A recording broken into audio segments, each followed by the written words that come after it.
हम बाद मर्तबा ऐसी बात कह जाते हैं लाशऊरी तौर पर कि जिसके अंदर अल्लाह पर, अल्लाह के रसूल पर या दीन इस्लाम पर बहुत गहरा तंज़ होता है, लेकिन हम उसको समझते नहीं कि ये कितनी गहरी चोट है, इसका नतीजा क्या निकल सकता है।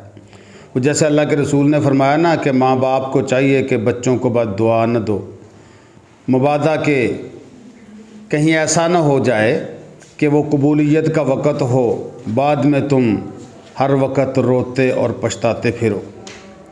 तो ऐसा ही आका करीम सल्लल्लाहु अलैहि वसल्लम के सुन्नत का या दीन का या अल्लाह पाक की शान का मजाक उड़ाना ये बहुत महंगा पड़ सकता है। तो ऐसे ही कहते हैं कि एक बुज़ुर्ग के पास कुछ लोग एक मरीज़ को लेकर आए, कहने लगे कि जी हमने इसको तरह तरह के डॉक्टरों, हकीमों और सन्यासी बाबों के पास इसका चेकअप कराया है, इसको जो मर्ज़ लाहिक है इसका इलाज नहीं हो सका। मर्ज़ क्या है? मर्ज़ ये है कि इसने कई दिन हो गए अपनी आँख ये जो झपकना है ना, ये आँख नहीं झपकी, ये आँख बस वैसे की वैसे इसकी पुतली खड़ी है, पर्दे नीचे नहीं हो रहे। तो पता नहीं क्या बात है।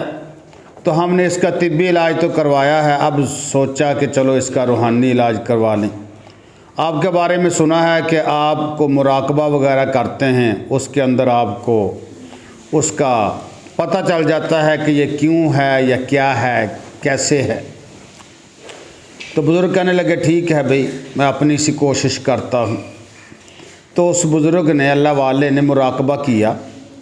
मुराकबे के अंदर कुछ ऐसी पोजीशन होती है कि वो एक ख़ास कैफियत में अल्लाह वाला चला जाता है। तो उसको अंधेरा ही अंधेरा नज़र आया, बात कुछ समझ ना आई। उसने फिर मुराकबा किया, फिर अंधेरा ही अंधेरा नज़र आया। तो उसने कहा कि मैं आपका मसला लिख लेता हूँ, मैं फारिग वक़्त में इस पर गौर व फिक्र करूँगा, फिर मुराकबा करूँगा। रात इशा के बाद फिर उसने मुराकबा किया तो उसको एक ऊँग सी आई, उसमें उसने देखा कि जैसे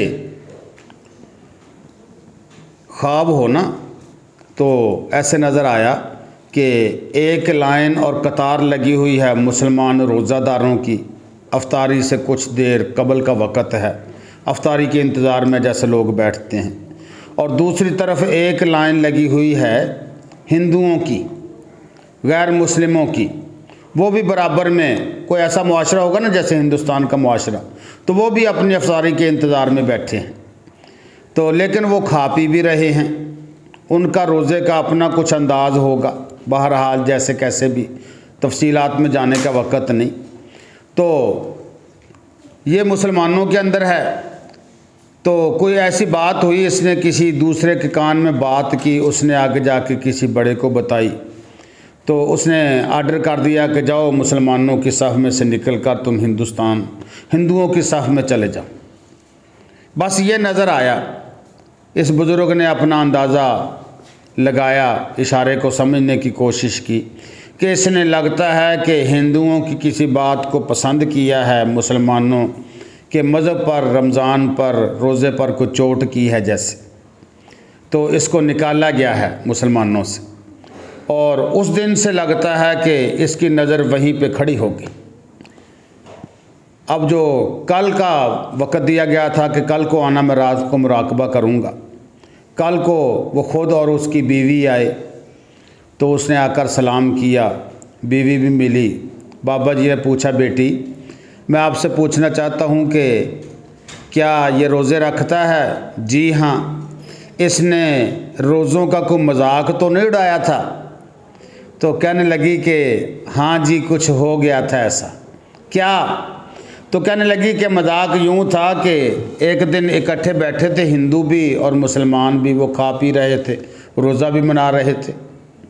तो इसने मुझे कहा था कि देखो ना, हिंदुओं के यहाँ रोज़ों के अंदर भी कैसी ये मौज और मेले का आलम है कि खा पी भी रहे हैं और रोज़े का सवाब भी ले रहे हैं वो अपना। एक हम हैं कि हमारे ऊपर गलत बात नहीं कर सकते, कुछ खा पी नहीं सकते, दीगर भी कई किस्म की पाबंदियां हैं। तो इससे मालूम होता है हमारे से तो हिंदू अच्छे हैं, नौज़ुबिल्लाह। तो कहते हैं कि वो कहती है कि उस दिन के बाद आज तक इसकी आँख झपकने की जो सलाहियत थी वो सलब हो गई। तो फरमाया कि बेटा फिर अल्लाह ने इसको अपने दीन का, अपने प्यारे तोहफ़े रमज़ान का मजाक उड़ाने के बदले में अल्लाह ने इसको कहा है कि तुम अगर वो मंज़र को पसंद करते हो उनके रोज़े वाले को, तो जाओ फिर उसी को देखते रहो, फिर आँख झपकने की भी ज़रूरत नहीं। तो अल्लाह ने बतौर सज़ा इसको आँख झपकने की जो सलाहियत थी उसको सलब कर लिया। तो ऐसे बाद मर्तबा होता है कि हमारे यहाँ लोग लाशऊरी तौर पर कह देते हैं ना, इतवार की छुट्टी है, किसी ने कह दिया कि आओ भाई नमाज़ पढ़ने, तो वो कहता है आज तो तुम्हें नहीं पता छुट्टी है, नौज़ुबिल्लाह।